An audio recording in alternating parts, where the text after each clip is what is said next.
I believe that a woman who loves you will do whatever it takes to make that known. I also believe that her love for hypothetical situations can never completely escape her. A woman will snicker, snort, crackle, snap, and pop into a smile while tiptoeing her imagination into a scenario that will probably never happen.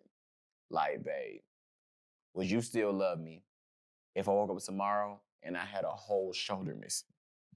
Babe, seriously, if I got into a freak accident and I lost my big toe, would you still love me? Babe, would you still love me if the only direction I could walk in was backwards? Babe, if my two front teeth were highlighter yellow but the rest were still really white, would you be embarrassed if I smiled in pictures? Babe, would you still love me if my laugh always sounded like I was crying and you never knew the difference? Babe, would you still love me if I didn't have edges? Would you still love me? Would you still love me? Would you still love me? I cannot lie.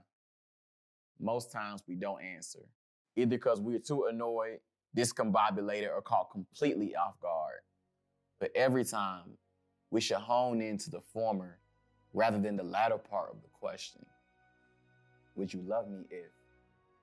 And while asking 1,000 questions might seem juvenile, I cannot blame her for her inquiries, wanting to put this here into slow motion because a man who does not follow up on his promises to love a woman reduces her to a childlike state, an empty socket of tears, a mouthful of disappointment that doesn't know if you could ever reschedule her expectations, just a girl waiting on a man's body to catch up with his words when she knows that very well they are not playing the same sport.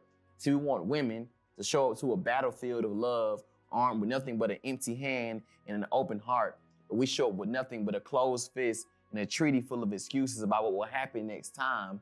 But when a man really loves a woman, he shows up with a sword and a shield and fights like there will not be a next time, knowing that a woman who knows her worth knows the exact same thing.